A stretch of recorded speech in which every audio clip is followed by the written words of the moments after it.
सखी बैलू मोरा के रूप में तू हांडी पैलू।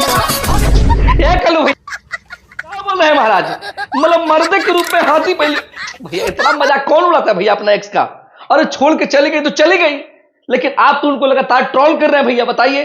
तो हेलो गाइस, अरविंद अकेला कल्लू जी का बहुत ही ब्लॉकबस्टर गाना आ गया है ग्लोबल म्यूजिक जंक्शन से, जिनके राइटर हैं प्रिंस प्रियदर्शी जी और म्यूजिक डायरेक्टर भैया सबके चहीते प्रियांशु सिंह, लेकिन कुछ इन लोग खास नहीं कर पाए गाना में। ऐसा कैसे हो सकता है? गाना आया है मतलब कि ना ही बकवास बोलिए ना ही कुछ खास बोलिए, एज ए मीडियम मतलब मीडियम बोलिए, बहुत ही तगड़ा गाना ना है, मतलब कि मीडियम गाना आ गया भाई। कुछ गाना में खास हो रहे नहीं रहा भैया, पता नहीं काहे तो म्यूजिक में प्रियांशु सिंह कमी दे रहे हैं, चाहे तो भैया राइटर में प्रिंस प्रियदर्शी जी कमी दे रहे हैं भैया। एक नाच रहे पत्थर की नागिन जैसा 1 2 3 3 भी लेके आ जाएगी ना भैया इस लगन में, तो हम बता रहे हैं कि ब्लॉकबस्टर कर जाएगा, क्योंकि पार्ट 2 भी उसका बहुत हिट था।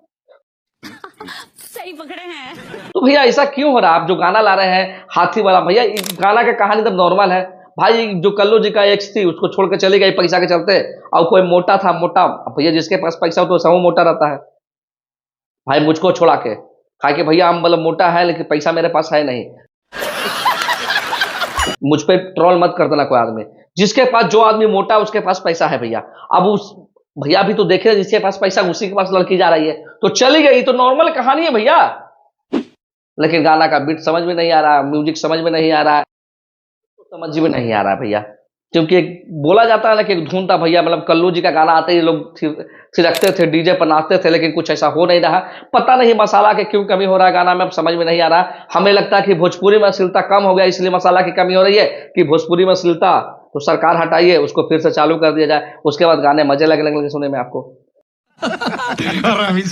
नहीं भैया ऐसा कुछ नहीं। आप गाना जो भी गाना मतलब कि रिलीज हो रहा है बहुत ही अच्छा गाना हो रहा है, लेकिन एज ए ऑडियंस सोच रही कि गाना में मजा नहीं आ रहा है। मुझे भी मजा आ रहा है भैया, क्योंकि आप एक ऑडियंस, आपको थोड़ी चोली सुनना पसंद लग रहा है, इसलिए कल्लू जी का गाना पर ध्यान नहीं दे रहे हैं, पवन सिंह के गाना पर ध्यान नहीं दे रहे हैं, खेसारी लाल यादव का गाना पर ध्यान नहीं दे रहे हैं। किस पे ध्यान दे रहे हैं? जो गा रहे हैं रात बड़ा ढीलदा धोली तनी छीलदा, जो गा रहे हैं धोली चाटा राजा जी बुखार ना हुई, उस पे आप लोग करोड़ों करोड़ में व्यूज दे रहे हैं। लेकिन ऐसे सुपरस्टार जो कि असली मुक्त भोजपुरी बनाने वाले हैं उस पे भैया ठेंगा नहीं व्यूज आ रहा है।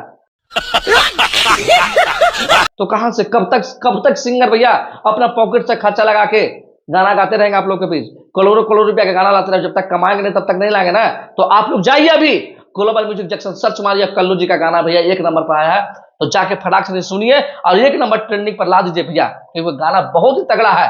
आप लोग का सोच बदलिए, समझे? जो धोली चोली पर टिका हुआ है ना, धोली चोली से कुछ होने वाला नहीं है भैया। भोजपुरी का बदनामी होता है, बिहार का बदनामी होता है, और बोल तो दिए कि सभी चीजों का एक निस्तार, मतलब कि बोलता है ना कि विनाश भी बहुत जरूरी है, तो इसी भोजपुरी से अश्लीलता का विनाश होना बहुत जरूरी है। बात तो सही है। तो आप लोग जाइए ग्लोबल म्यूजिक जंक्शन सर्च मारिए, और भैया बहुत ही तगड़ा गाना है, बहुत ही तगड़ा गाना है। मैंने सुना म्यूजिक भी बहुत अच्छा है, और क्या बोलता है प्रिंस प्रियदर्शी जी का जितना भी तारीफ किया जाए भाई बहुत कम है, क्योंकि उनका गाना जो लिखते हैं कोई भी, चाहे पवन सिंह को लिख के देते हैं, चाहे कल्लू जी को देते हैं, चाहे नीलकमल को देते हैं लिख के, किन्हीं को देते हैं लिख के, वो भाई जब लिखते हैं तो सोच समझ के लिखते हैं, कुछ अलग लिखते हैं और कुछ हल्का मचाने वाला काम करते हैं। तो देर किस बात की भैया, फटाक समझाइए ना, ग्लोबल म्यूजिक जंक्शन सर्च मारिए, कल्लू जी का गाना आ रहा है मर्द के रूप में हाथी, भैया फटाक से सर्च मार के सुनिए और आशीर्वाद दीजिए कल्लू भैया को। और मिलते हैं नेक्स्ट वीडियो में, तब तक के लिए हर हर महादेव। मिलते हैं, लाइक शेयर कमेंट जरूर कर दीजिएगा आप लोग।